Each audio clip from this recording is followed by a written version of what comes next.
fait, c'est ça. Donc, le titre de ma présentation, c'était les perceptions de la violence conjugale chez les hommes immigrants de la communauté sud-asiatique de la région du Grand Toronto.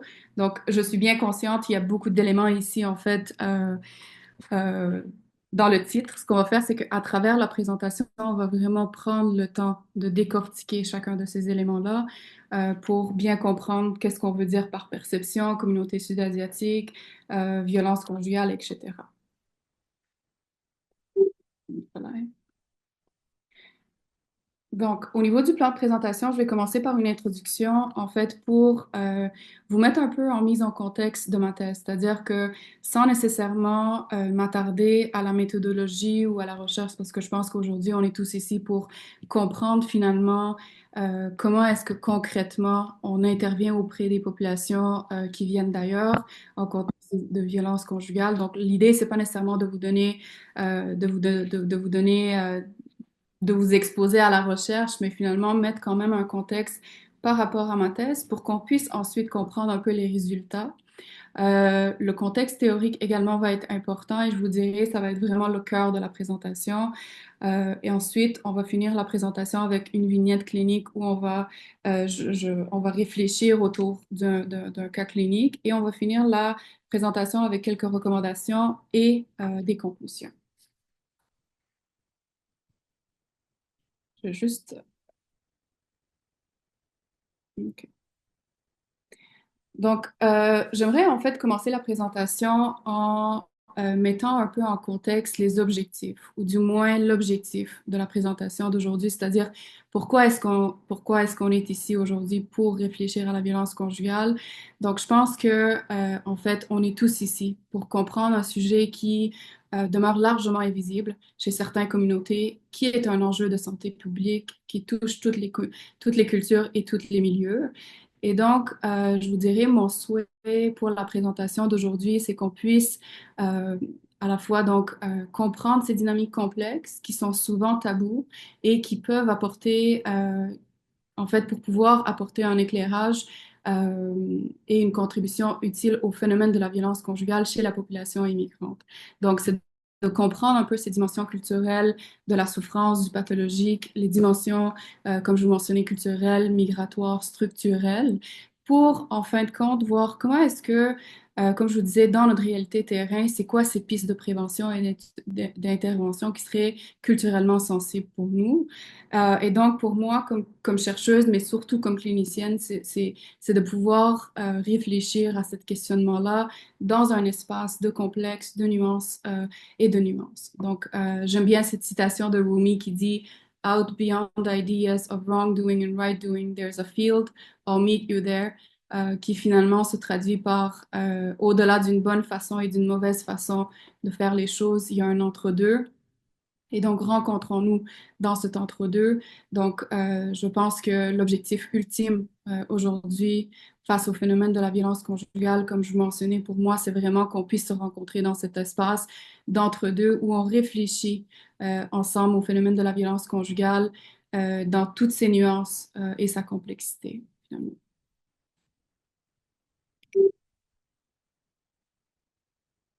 Donc, lorsqu'on parle des pays sud-asiatiques, qu'est-ce qu'on entend par les pays sud-asiatiques? C'est les pays comme tous les pays comme le Pakistan, l'Inde, le Bangladesh, le Népal, le Bhoutan et le Sri Lanka. Au niveau de, je pense que j'ai skip, en fait, la définition. Donc, c'est quoi la violence conjugale? Donc, comme vous le savez, je suis certaine que vous avez déjà probablement assisté à d'autres présentations qui portent sur la violence conjugale. Donc, je ne m'attarderai pas nécessairement en long et en large à la définition de la violence conjugale. Mais ce qu'il faut comprendre ici, c'est que en fait, il y a eu beaucoup de travaux qui se sont intéressés, donc beaucoup de disciplines, beaucoup d'approches qui se sont intéressées au phénomène de la violence conjugale. Et depuis les années 1970, donc la violence conjugale est considérée comme quelque chose de public. Donc, c'est passé du sphère privée aux sphères publiques. Et donc, ici, il y a différentes, comme je mentionnais, il y a différentes définitions avec beaucoup de nuances. moi, la définition que j'ai retenue dans le cadre de ma thèse, c'est celui de l'Organisation mondiale de la santé qui finalement définit la violence conjugale comme tout comportement qui, dans le cadre d'une relation intime, partenaire ou ex-partenaire, cause un préjudice d'ordre physique, sexuel ou psychologique, notamment les actes d'agression physique, les relations sexuelles forcées, la violence psychologique ou tout autre acte de domination. Et donc, vous comprendrez qu'il y a 5 formes de violence qui sont définies. Donc, ici, on parle de la violence physique, psychologique, verbale, sexuelle et économique.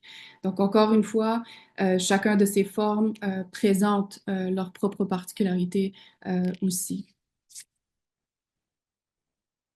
Donc ici, pays sud-asiatiques, un peu comme je mentionnais, c'est tous les pays comme le Pakistan, l'Inde, le Bangladesh, le Bhoutan, le Sri Lanka et le Népal. En termes de revue de littérature, donc ici, je ne rentrerai pas nécessairement dans la revue de littérature. Ce qu'il faut comprendre, c'est que lorsqu'on s'intéresse en fait à un sujet, ou que ce soit une recherche doctorale ou tout simplement une recherche, ce qu'il faut comprendre, c'est qu'il faut voir c'est quoi les lacunes qui existent au niveau de la littérature et de quelle façon est-ce que notre recherche peut répondre à ces lacunes-là. Donc la question que moi je me suis posée quand je me suis intéressée au phénomène de la violence conjugale, chez la population immigrante, ou du moins le fil conducteur dans ma réflexion, ça a été de dire finalement, c'est quoi les lacunes lorsqu'on parle de violence conjugale, immigration, hommes. Et donc, c'est un peu cette approche, en fait, j'ai adopté une approche entonnoir où, dans un premier temps, je suis allée voir la littérature par rapport à la violence conjugale pour ensuite m'intéresser à la violence conjugale et immigration.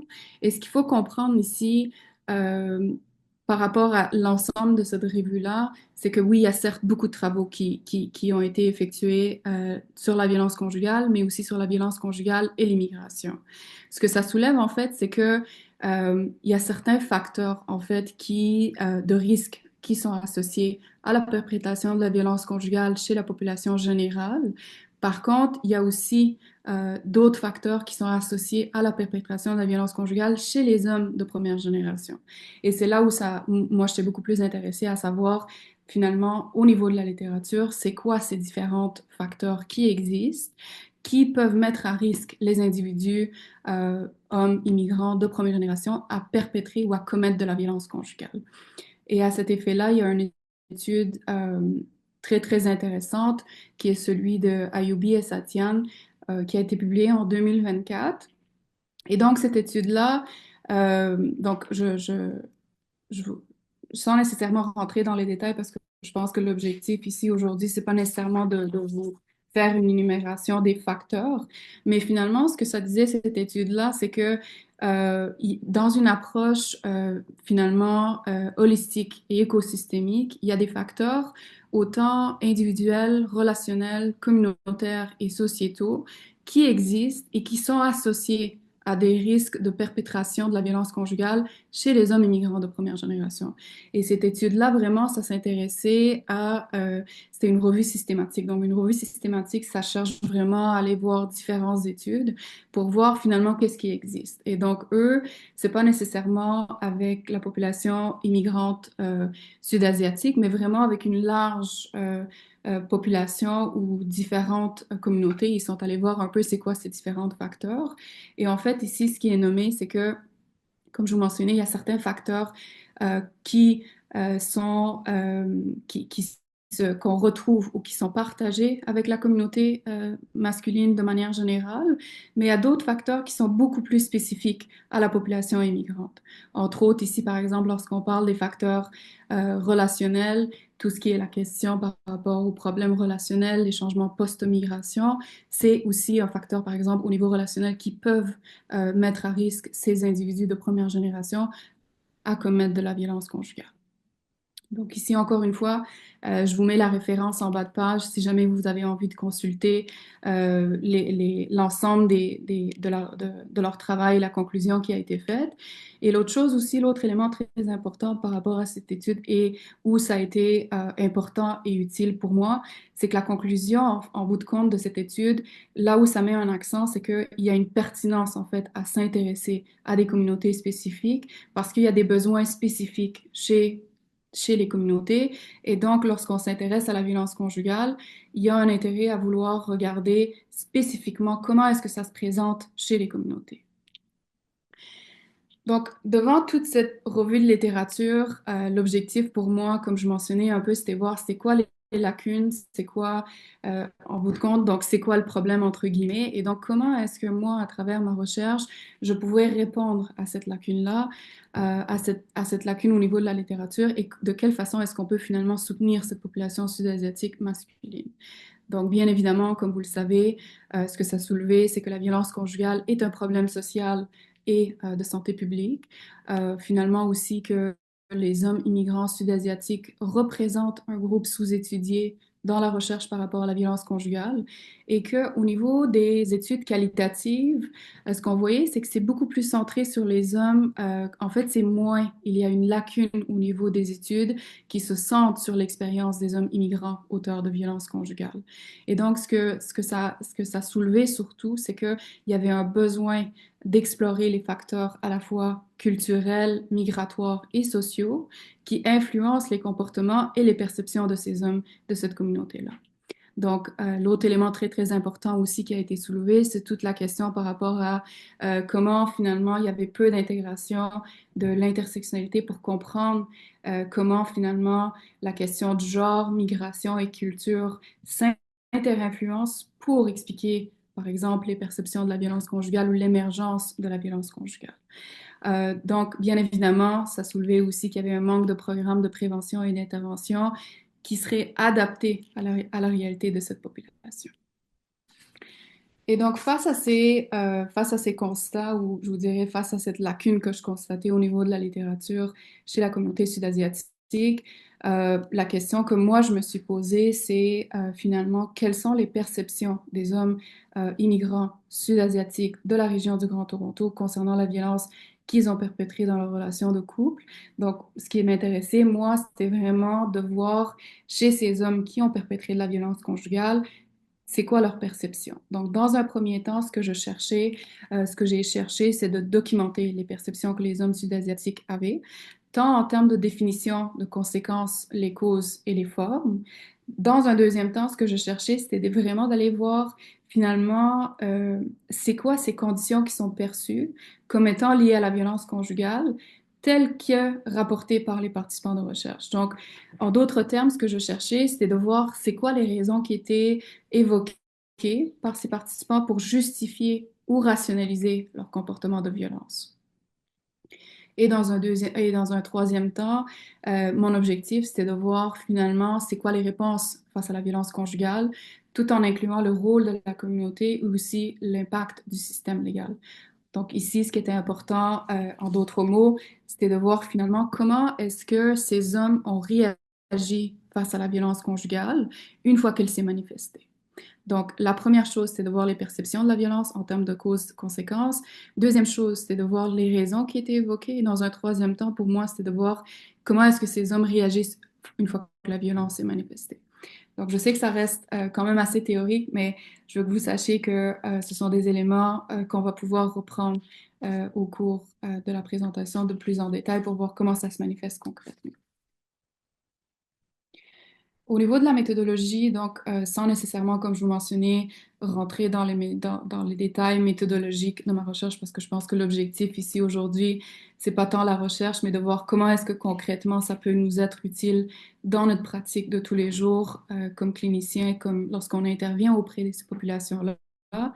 Mais quand même pour vous donner une idée de comment est-ce que je suis allée chercher mes données de recherche, pour ensuite comprendre les résultats de recherche. Donc ici, au niveau de la méthodologie, j'ai rencontré 6 hommes immigrants de première génération qui avaient perpétré de la violence conjugale à l'intérieur de leur couple et qui faisaient partie d'un programme qu'on appelle le PAR-programme, qui est le Partner Assault Response, et qui faisait partie du cadre législatif de la province de l'Ontario. Donc, vous comprendrez ici que ma recherche, je l'ai effectuée dans la région du Grand Toronto, pour des questions méthodologiques, parce que dans la région du Grand Toronto, en fait, la littérature nous montre qu'il y a un plus grand bassin de population sud-asiatique. Donc, en termes d'accessibilité, pour moi, c'était beaucoup plus accessible comme population. C'était en Ontario et le PAR programme fait partie du cadre législatif de la province de l'Ontario. Donc, c'était une recherche aussi qui était qualitative.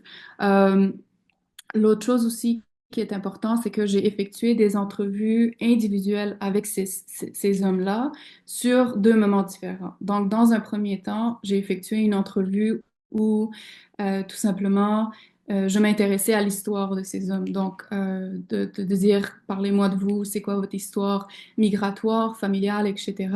Tout simplement pour quand même créer un lien, parce que comme vous le savez, la violence conjugale, ça reste un sujet tabou, un sujet sensible. Et donc, pour la première entrevue, pour moi, c'était surtout important de connaître c'était qui cette personne que j'avais devant moi, au-delà de la violence qui avait été perpétrée. Et donc, dans un deuxième temps, c'était vraiment à ce moment-là d'aborder, en fait, la violence conjugale pour, avec bien évidemment les questions d'entrevue. Donc, expliquez-moi la violence à l'intérieur de votre couple, qu'est-ce qui est arrivé, etc., pour vraiment comprendre leur perception et donc pouvoir répondre un peu à ces objectifs de recherche que j'avais pour ma thèse. L'autre chose aussi également très importante, c'est que ma thèse est arrivée en pleine COVID. Donc, les entrevues, je les ai effectuées par Zoom. Et donc, comme vous savez, je pense que le Zoom nous permet des gros avantages. Par contre, il y a quand même un désavantage, c'est-à-dire tout ce qui était non-verbal, tout ce qui était de l'ordre du non-verbal. Finalement, j'avais peu accès à ces hommes-là parce que justement, c'était des entrevues qui étaient en ligne, donc c'est quelque chose qui est quand même assez important à nommer, qui aurait pu en fait influencer euh, les résultats de recherche. Au niveau du portrait de mes participants, donc pour vous donner un peu une idée de c'est qui ces hommes que j'ai rencontrés, comme je vous mentionnais, c'est 6 hommes qui ont perpétré de la violence conjugale à l'intérieur de leur couple qui faisaient partie du par programme. Ils étaient âgés entre 33 à 56 ans, de statut principalement mariés. Ils venaient principalement des pays comme le Bangladesh, l'Inde et le Pakistan. Donc malheureusement, j'ai pas eu accès à une population qui venait du Sri Lanka, probablement parce que en termes démographiques, c'était probablement une population qui était moins présente à Mississauga, la région de l'Ontario où moi j'ai effectué ma recherche. Le statut migratoire, c'était principalement des hommes qui étaient parrainés, résidents permanents ou citoyens canadiens. Leur niveau d'éducation variait du secondaire à des études universitaires. Leur profession dans leur pays d'origine, c'était des hommes qui étaient des ingénieurs, des analystes financiers ou encore qui travaillaient dans le domaine de la santé. Une fois arrivés dans le pays d'accueil, ces hommes occupaient des postes comme techniciens au service à la clientèle, préposés aux services bénéficiaires ou travaillant dans le domaine de la restauration ou la manufacture. Donc, ici, on le verra un peu plus tard au niveau de la présentation, mais ce que vous voyez, c'est qu'il y a quand même une certaine déqualification professionnelle. C'est-à-dire que c'était des gens quand même hautement éduqués une fois arrivés dans le pays d'accueil. Ils occupaient des postes au niveau de la restauration, etc. Comme je vous mentionnais, on en parlera un peu plus tard au niveau des résultats. Euh, Là où ça devient très, très intéressant, et je vous dirais, pour moi, l'apport essentiel de ma thèse, au-delà des résultats et de ce que je vous présente par rapport à ce que moi j'ai obtenu auprès de mes 6 participants, ce qui est vraiment très important, et je vous dirais, ce que j'aimerais avec quoi qu'on parte aujourd'hui, c'est vraiment le cadre théorique que j'ai utilisé. C'est-à-dire que encore une fois, on s'intéresse à une recherche, c'est de dire c'est quoi ces différentes théories qui peuvent nous être utiles pour comprendre nos résultats de recherche, ce que les participants nous rapportent. Et donc, le cadre théorique que moi j'ai utilisé, ça a été la théorie de l'approche de la psychologie culturelle en complémentarité avec l'approche de la théorie de l'intersectionnalité.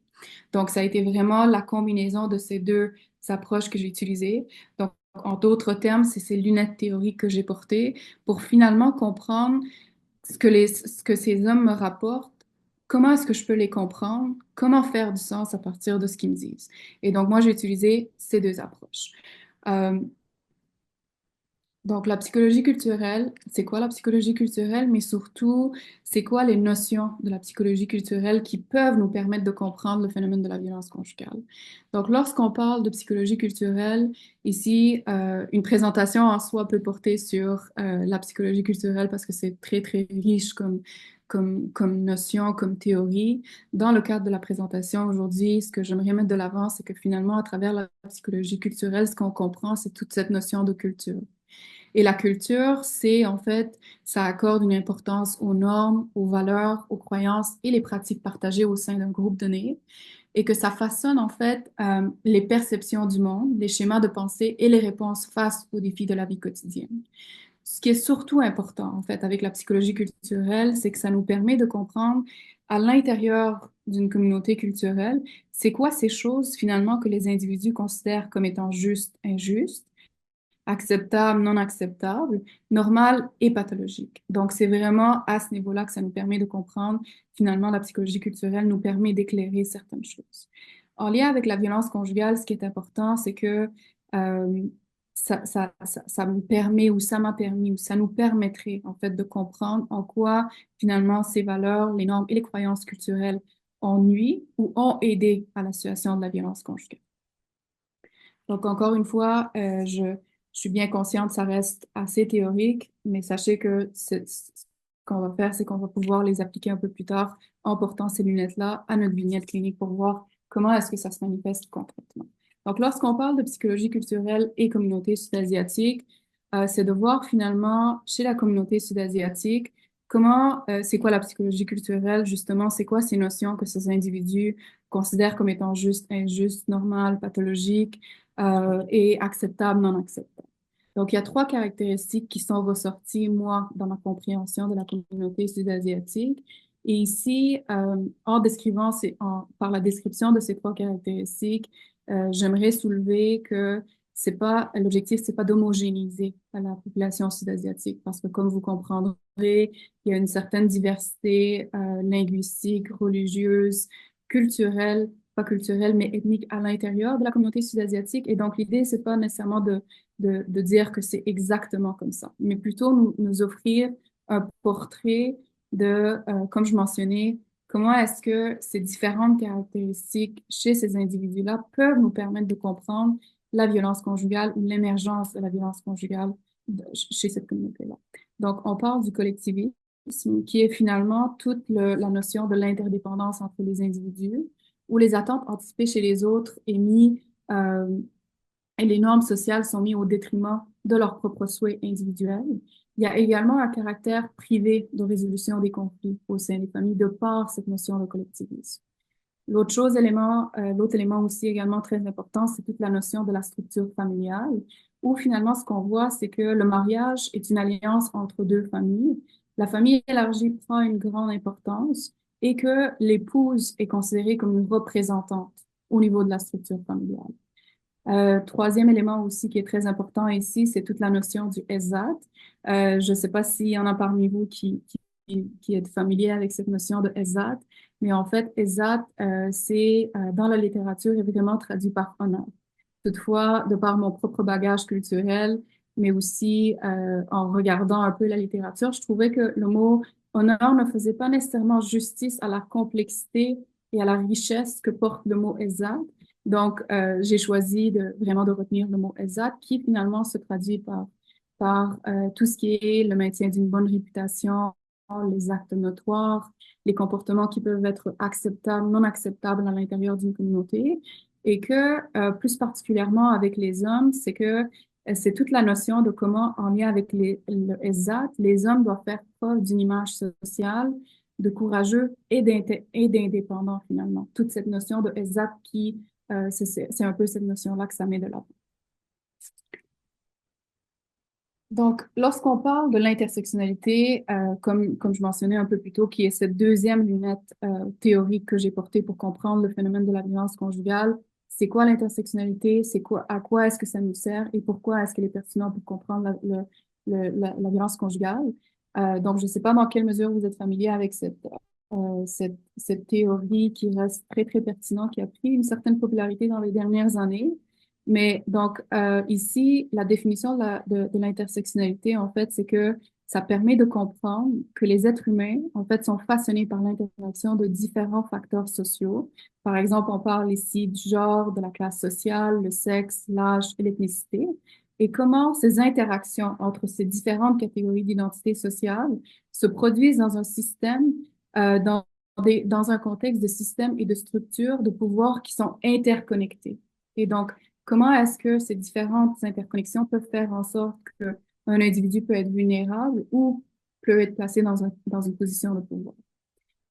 Donc, sans nécessairement, encore une fois, rentrer dans l'historique de l'intersectionnalité, mais ce qu'il faut comprendre, c'est que l'intersectionnalité a vraiment émergé à partir des travaux de mouvements féministes noirs. C'est Dr. Kimberly Crenshaw, une juriste afro-américaine principalement, qui s'est intéressée dans les années 1989 à comprendre la réalité des femmes noires qui subissaient à la fois l'effet du sexisme et du racisme. Donc, pour elle, ce qui était important, c'est de voir comment l'intersection entre femmes, qui est une catégorie d'identité sociale de genre, avec la catégorie d'identité sociale de femmes noires, comment est-ce que ces deux interagissent pour créer une expérience unique de racisme et de sexisme chez ces femmes-là. Donc, ça a émergé vraiment à partir des théories féministes.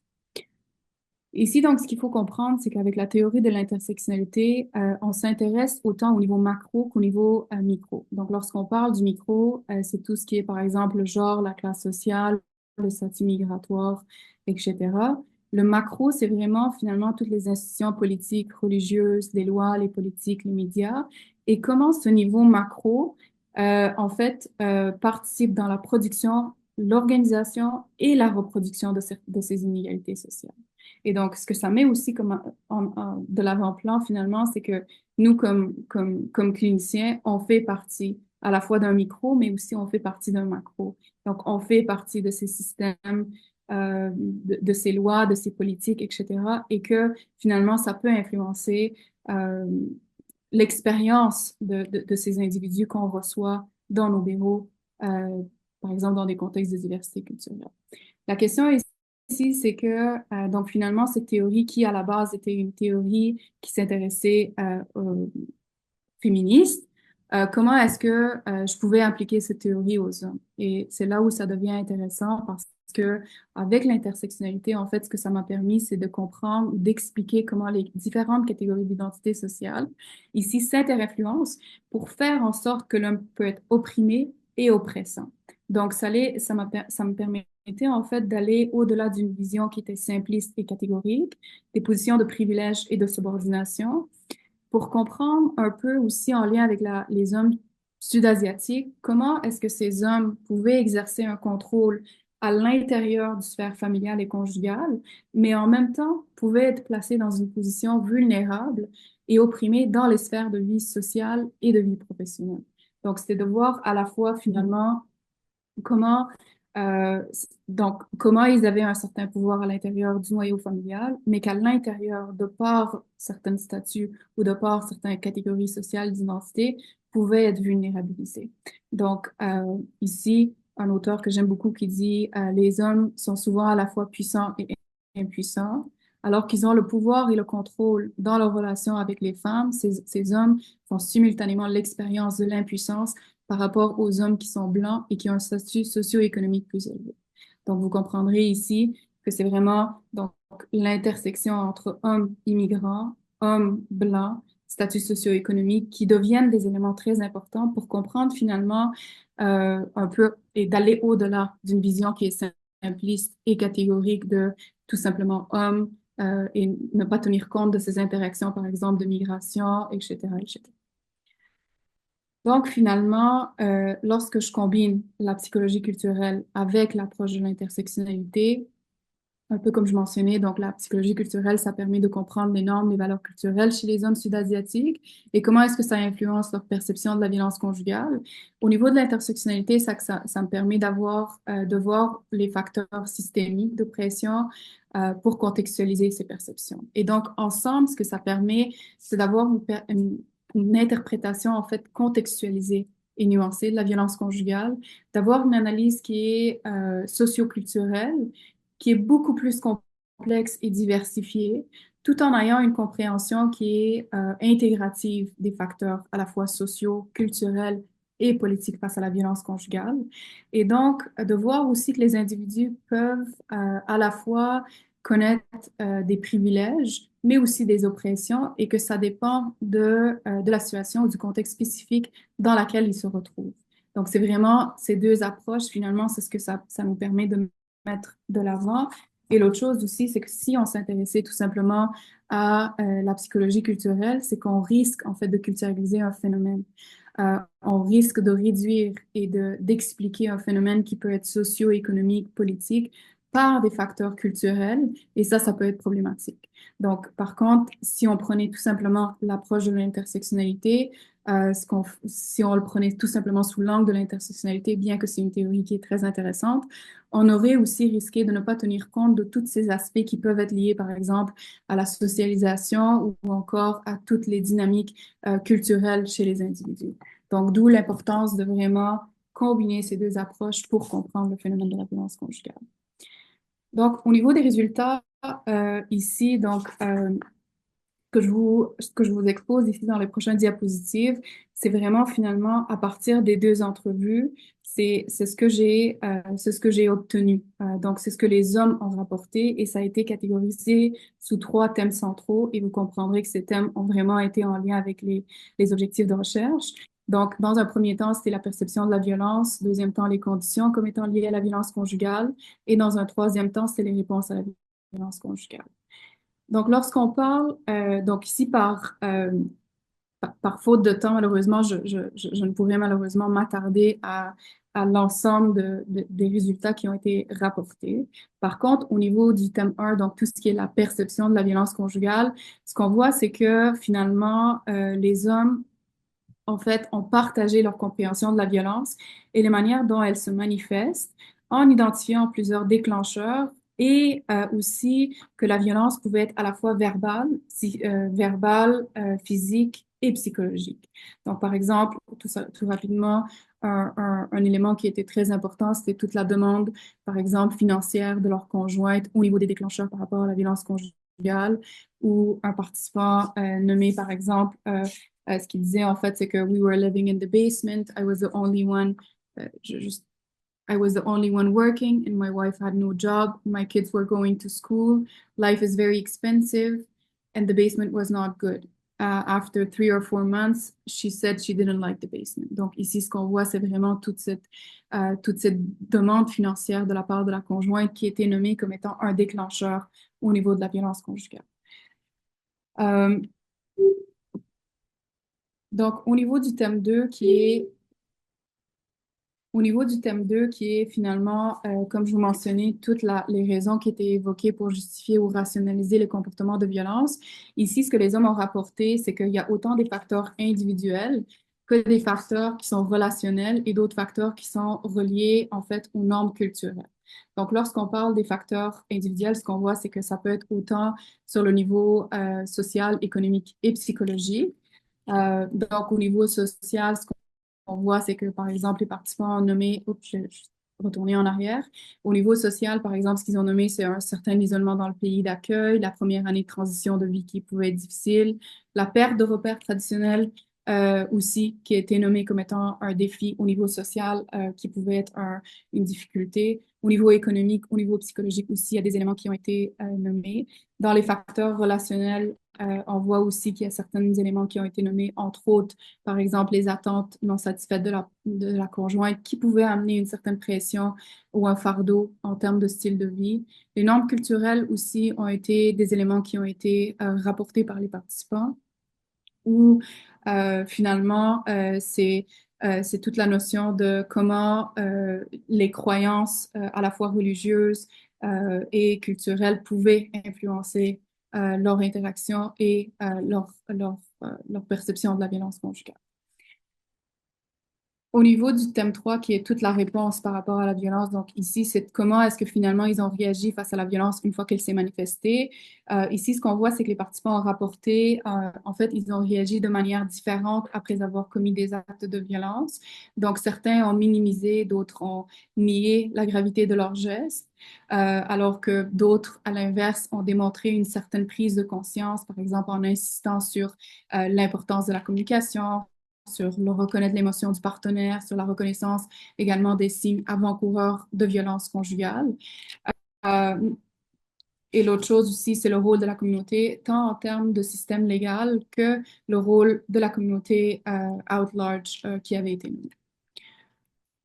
Donc, avant de passer à la prochaine diapositive, ce que je tiens ici à soulever, c'est que je suis bien consciente que je passe très rapidement à travers ces résultats. Pourquoi? Parce que l'objectif, encore une fois, pour moi, c'est de m'attarder à ces lunettes, à cette analyse culturelle et analyse intersectionnelle que j'ai faite à partir de ces résultats de recherche. Bien évidemment, je vais pouvoir vous envoyer le PowerPoint si jamais vous voulez un peu avoir plus de détails par rapport à ces réponses qui ont été données. Mais comme je mentionnais, l'objectif aujourd'hui, c'est de voir qu'est-ce qu'on fait, donc qu'est-ce que j'ai fait à partir de ce que ces hommes-là m'ont nommé pendant les entrevues. Et donc, c'est un peu aussi l'idée de finalement, quand on reçoit ces hommes dans nos bureaux, comme cliniciens, comme intervenants, qu'est-ce qu'on fait finalement avec ce qu'ils nous disent.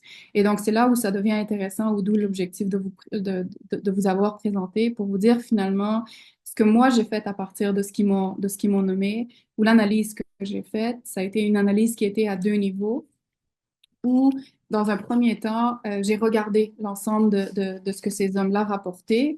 Et puis, il y a trois catégories d'identité sociale qui ont été saillantes. Donc, l'ensemble de ces résultats-là, en portant les lunettes de la psychologie culturelle et les lunettes de l'intersectionnalité, il y a trois catégories d'identité sociale qui ont été saillantes.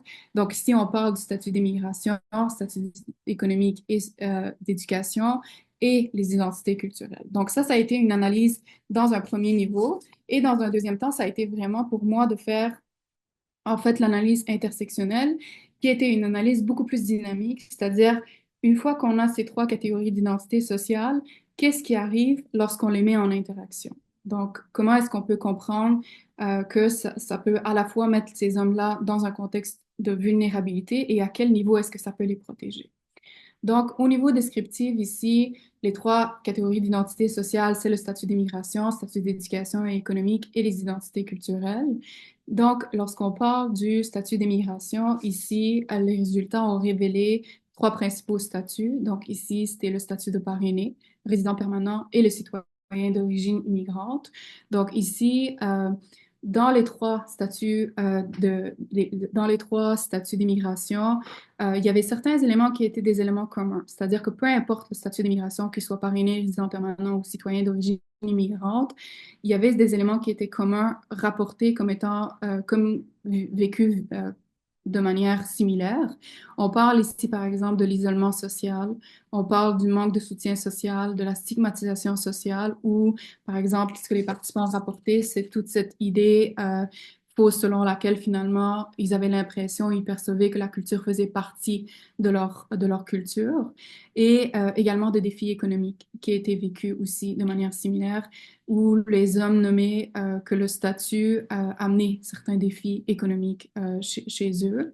Et l'autre chose aussi par rapport à l'isolement social et le manque de soutien social, c'est que ça aggrave en fait les tensions à l'intérieur du couple. Au niveau des éléments spécifiques, plus particulièrement ici, pour le statut de parrainé, ce qu'on voit, c'est que il y avait une certaine dépendance économique et financière envers la conjointe, et ça pouvait être un facteur de vulnérabilité. Donc, le parrainé ici, juste pour être clair, en fait, c'est que le participant parrainé, c'était un homme qui était parrainé, en fait, par sa conjointe. Donc, souvent dans la littérature, ce qu'on voit, c'est que c'est la conjointe qui est parrainée par l'époux.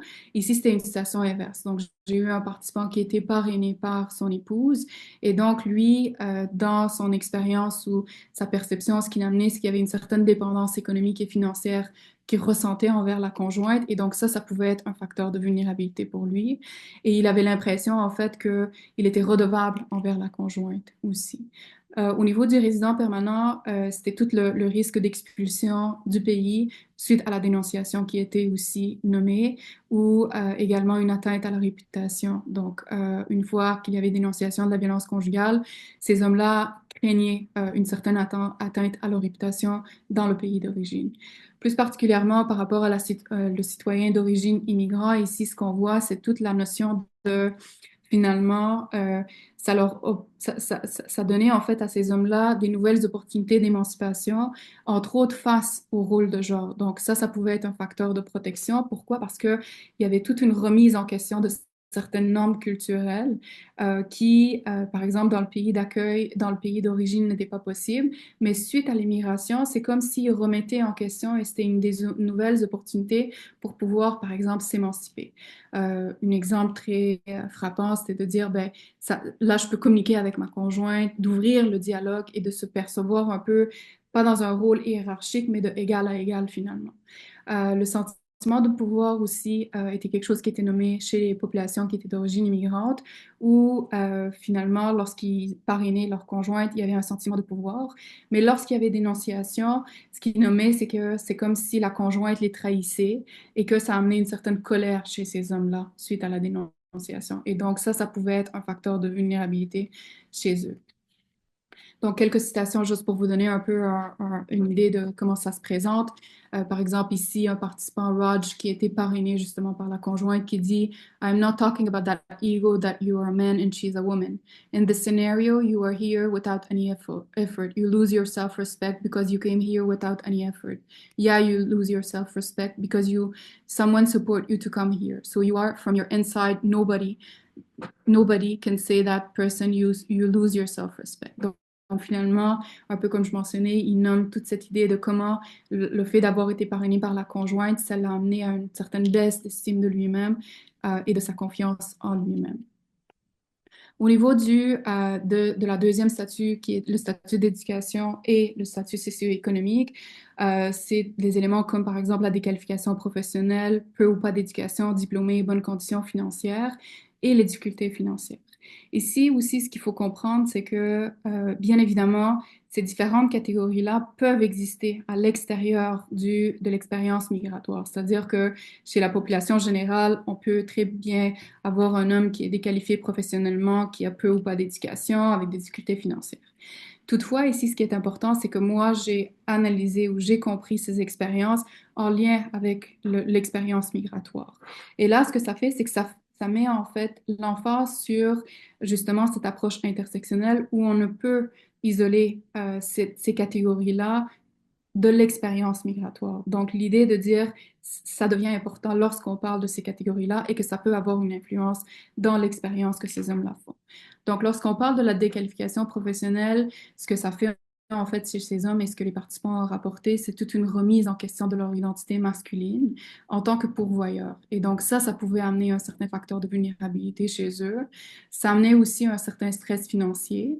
Au niveau du stress financier, ce qu'il faut comprendre, c'est pas tant le stress financier qui était un facteur de vulnérabilité, mais plutôt en fait les attentes de la conjointe qui pouvaient être différentes de ce que monsieur pouvait offrir. Et donc ça pouvait agir comme un stresseur et donc pouvait conduire à des comportements de violence chez ces hommes-là.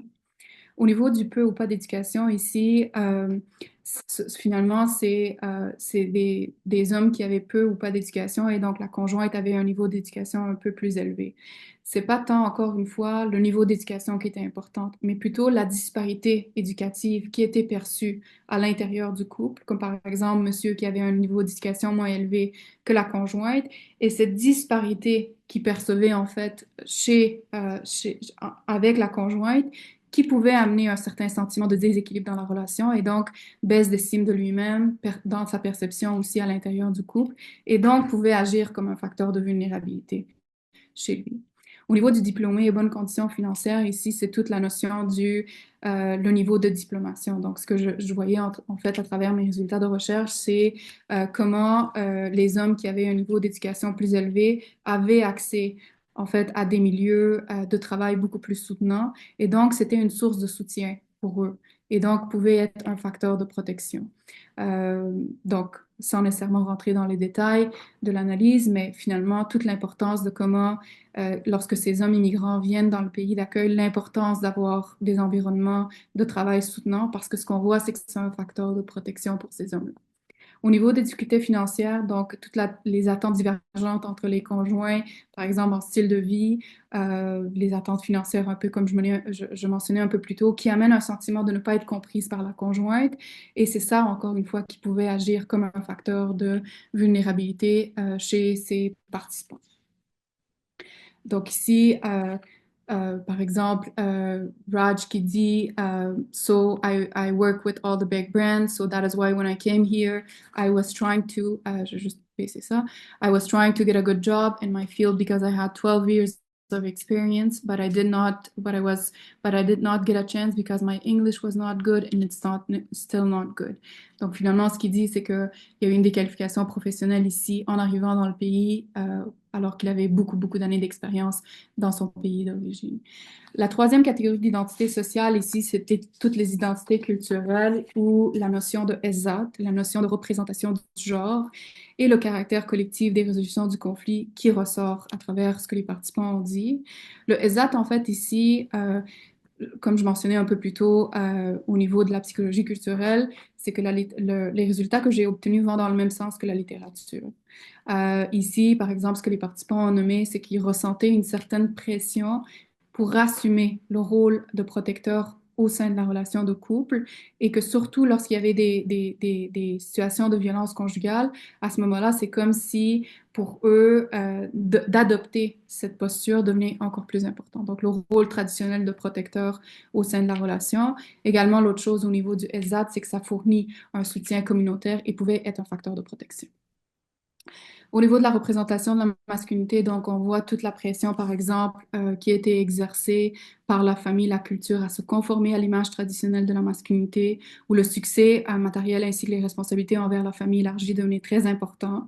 Ils associaient également leur masculinité au concept de travailler dur, de réussir matériellement, et que le succès financier aussi était une manifestation de leur masculinité, et c'était étroitement lié à leurs valeurs, à leur sentiment de valeur personnelle aussi. Donc ici, lorsque je parle de représentation de la masculinité et de la féminité, donc c'est toute cette notion de qu'est-ce qu'un homme et qu'est-ce qu'une femme finalement ici.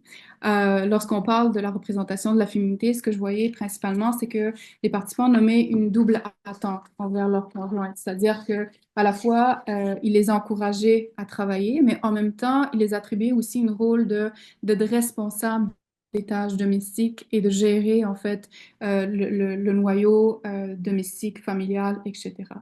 Donc, souvent, l'autre chose aussi au niveau de leur représentation de la féminité, c'est qu'ils comparaient un peu leur épouse à d'autres femmes de leur entourage, à leur mère, à leur grand-mère, à leur sœur aussi. Au niveau de la représentation des rôles du genre au sein du couple, c'est toutes ces attentes finalement où ils s'attendaient à ce que l'épouse s'adapte au style de vie, eux, aux attentes de leur époux, et que un peu aussi euh, tout le succès du mariage reposait en grande partie sur la femme, comme on voyait au niveau de la structure familiale. Ici, les participants et les résultats ont confirmé cette notion de finalement, c'est comme si c'est la femme qui est responsable. Le caractère collectiviste des résolutions du conflit et la structure familiale aussi, toute l'implication de la belle famille qui a été perçue comme étant intrusive au niveau des relations. Ce qui est intéressant ici, c'est que ce qui nommait, c'est que l'implication de la belle famille était perçue comme étant intrusive. Par contre, leur propre famille d'origine, c'était beaucoup plus soutenant. C'est-à-dire que s'il y avait émergence de la violence conjugale, ce qu'ils percevaient, c'est que ça pouvait agir comme une source de soutien pour eux. Ils pouvaient aller, par exemple, s'héberger, etc. Mais que l'implication de la belle famille était perçue comme étant quelque chose qui pouvait manipuler la conjointe, donc beaucoup plus intrusif. Donc, ici, une citation qui dit She had a cell phone and every time. Euh, Et voilà. oui, Monsieur Brassard. Simplement pour te dire qu'il reste une dizaine de minutes au maire. D'accord. Donc, oui, parfait. Donc, une citation, encore une fois, je vous mets la citation qui montre un petit peu cette réalité au niveau de la structure familiale. Juste. Donc, lorsqu'on fait l'analyse intersectionnelle, ici, ce qu'il faut comprendre, un peu comme je vous mentionnais, l'idée ici, c'est de dire comment est-ce qu'on, lorsqu'on prend ces différentes catégories d'identité sociale, c'est de comprendre comment est-ce que les hommes sud-asiatiques ou les hommes se situent à l'intérieur, au milieu de ces différentes carrefours d'identité sociale pour comprendre finalement comment est-ce qu'ils sont vulnérables et à quel niveau est-ce qu'ils ont un pouvoir. Donc ici, ce qui est important, c'est de noter que la fragilité n'est pas nécessairement causée par le fait que l'homme immigrant est parrainé ou par le fait qu'il soit déqualifié professionnellement ou la représentation de genre, mais plutôt que les trois finalement se sont retrouvés ensemble, qui peuvent faire en sorte que ces hommes-là peuvent être vulnérables ou être, par exemple, protégés à d'autres niveaux. Donc ici, avant qu'on passe à notre vignette clinique, par rapport au système légal, en fait, ici, ce qui est nommé, c'est que les participants ont une perception où ce qui est rapporté, c'est que l'épouse manipulait le système légal à leur avantage. Et donc ça pouvait amener un sentiment de trahison chez eux. L'autre élément aussi qui a été nommé plus particulièrement par rapport au système légal, c'est tout l'échec du système légal à prendre en considération l'intersectionnalité et les aspects culturels, où finalement ils percevaient une certaine discrimination systémique de la part du système légal, un sentiment d'injustice aussi et des procédures légales punitives à leur égard.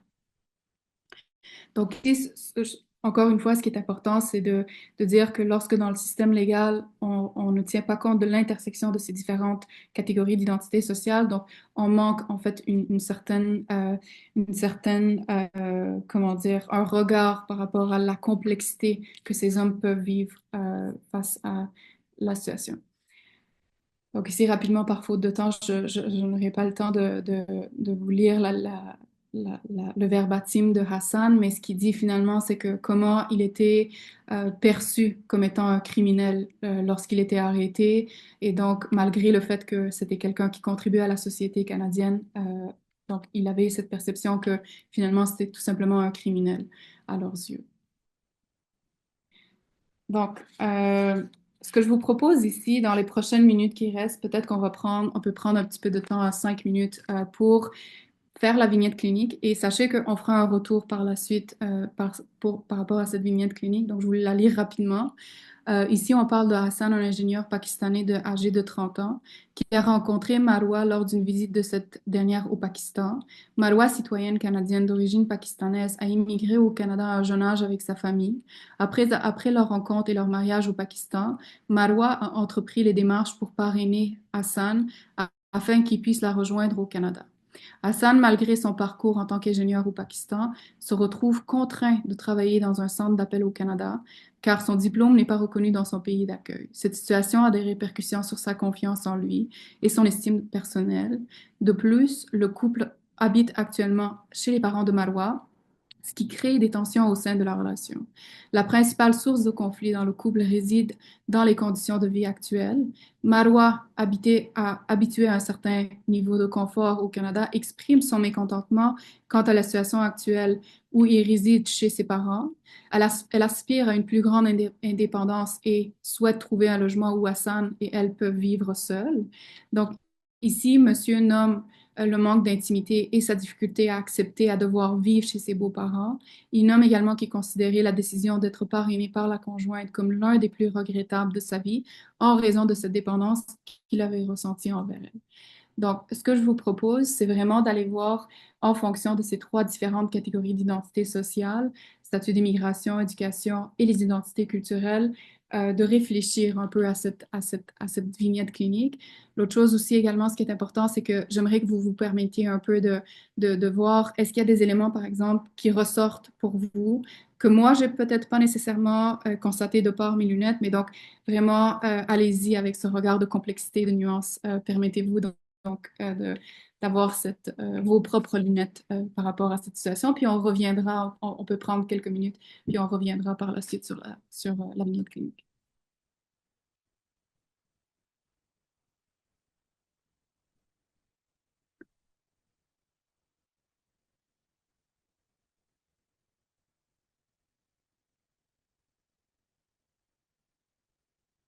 Je vois une main levée de la part de Monsieur Couteau. Oui, j'ai une préoccupation que je souhaiterais vous soumettre pour avoir complété l'année dernière une thèse doctorat sur le vécu d'hommes hétérosexuels subissant de la violence conjugale.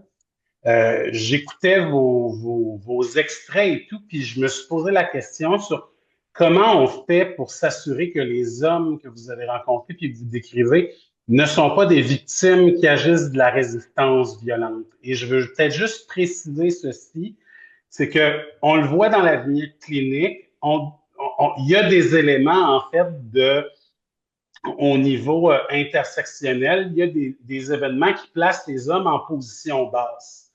Tu sais, vous avez nommé le niveau d'éducation, le statut de parrainage, vous avez nommé des exigences de la part de la conjointe d'avoir un meilleur logement, d'avoir un plus beau sous-sol, d'avoir plein de choses.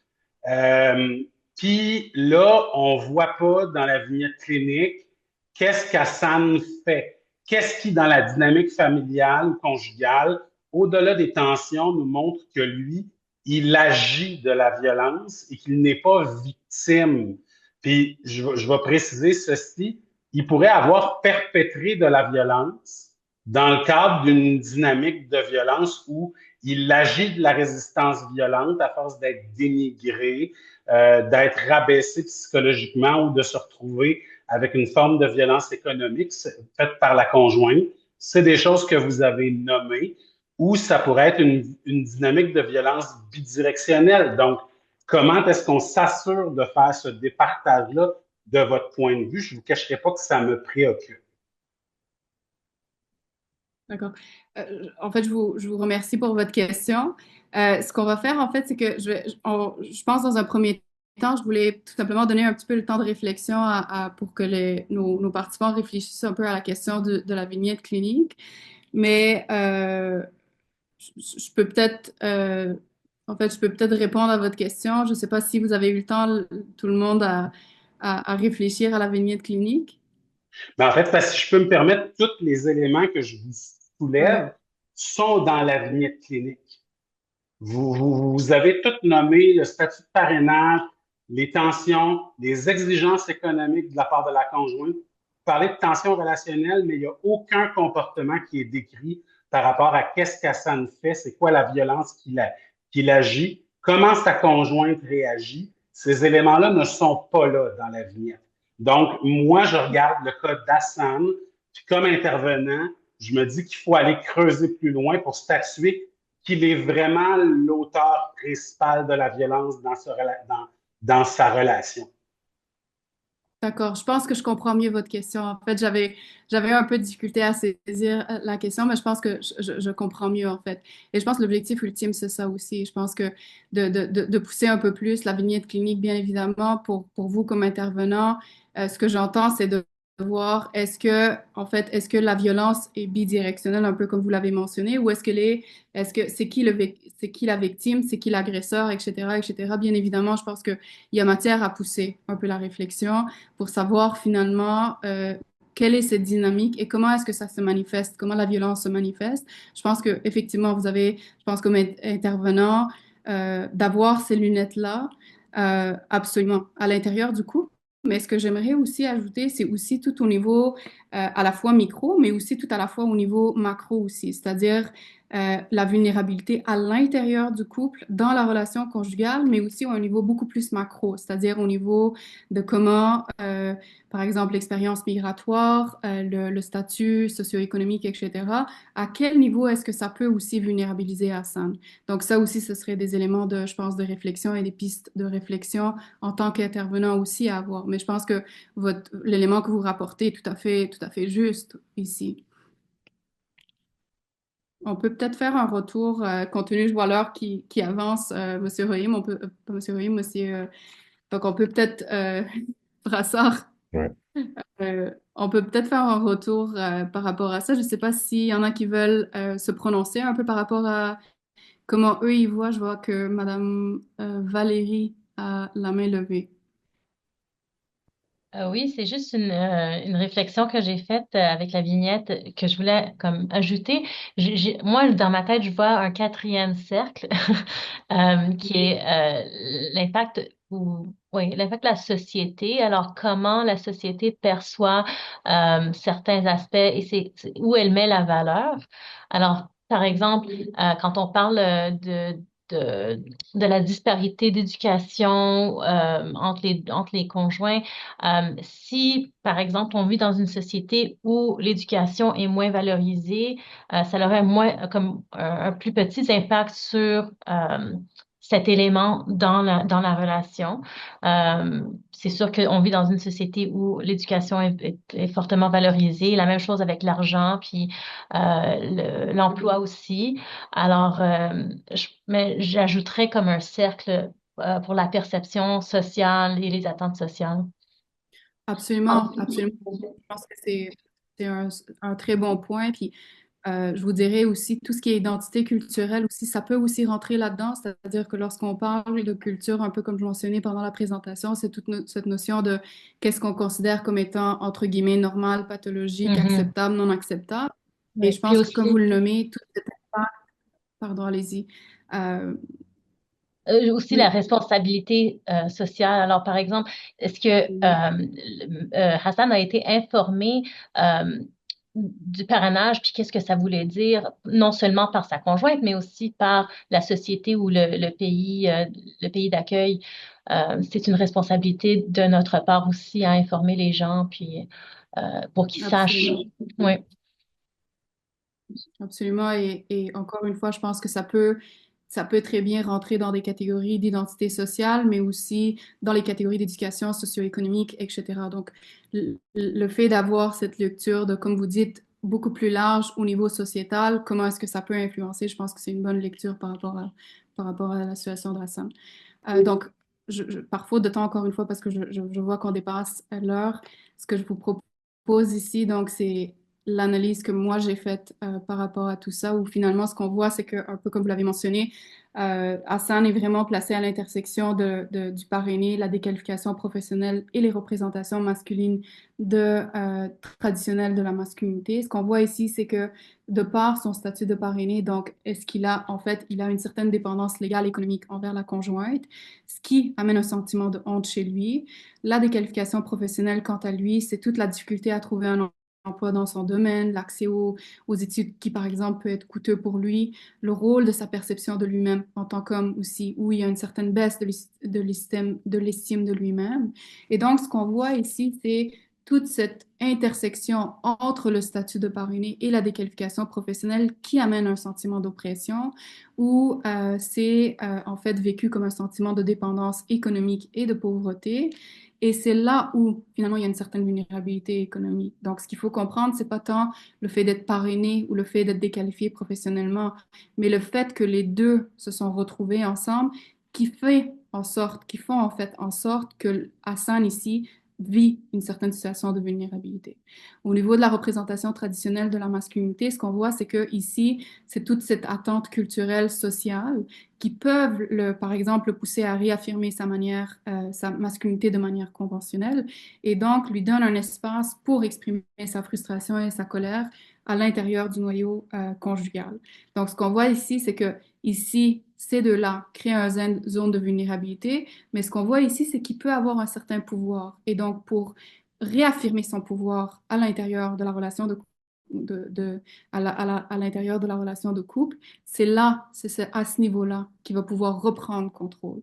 Et donc, sa réaction face à ces oppressions-là, c'est vraiment au niveau de sa représentation de la masculinité, par exemple, qui peut jouer un rôle important.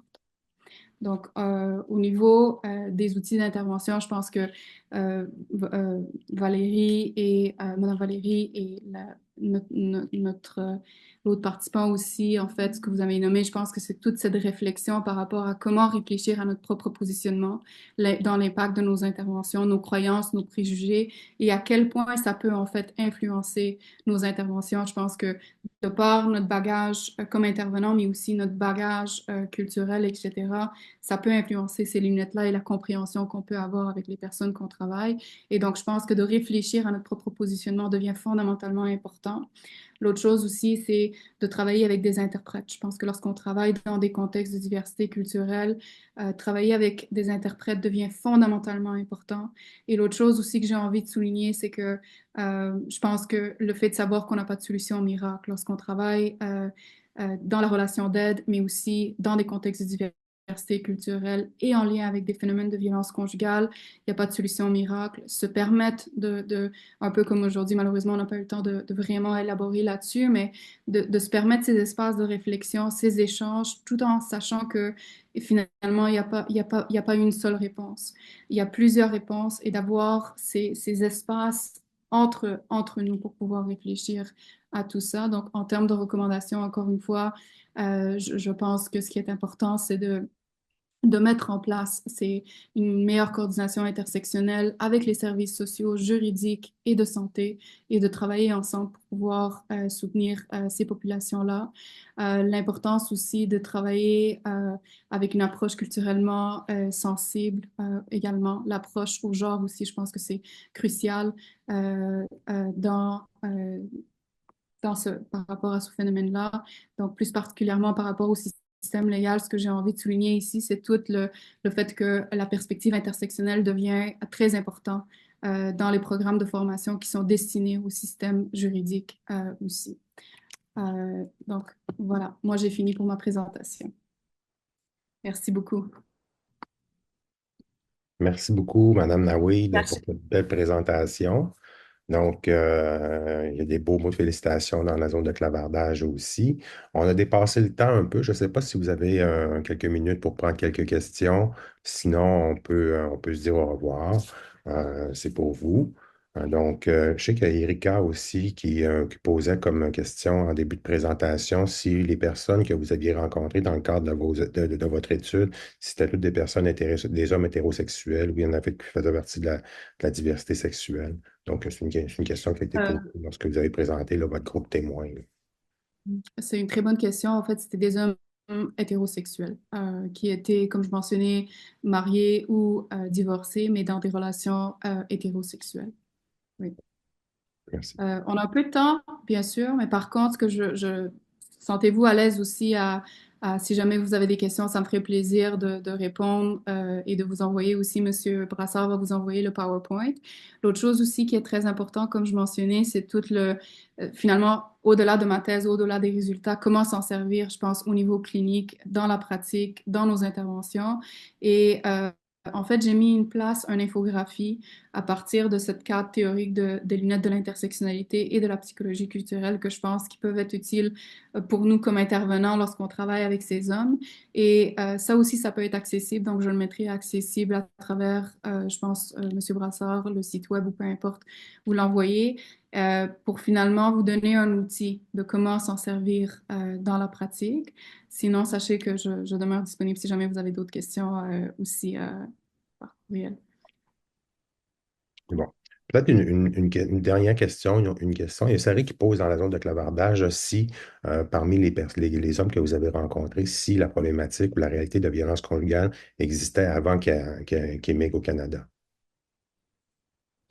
Ce qui avait été nommé surtout, en fait, c'est que c'est comme si l'expérience migratoire amplifiait certaines choses qui étaient déjà présentes à l'intérieur du couple. Entre autres, par exemple, lorsque je parle des attentes, par exemple, financières, économiques, etc., c'est comme si elles étaient déjà probablement présentes, mais de par la migration, c'est comme si ça amplifiait cette expérience que ces hommes, que ces couples-là avaient de ces enjeux qui pouvaient déjà exister.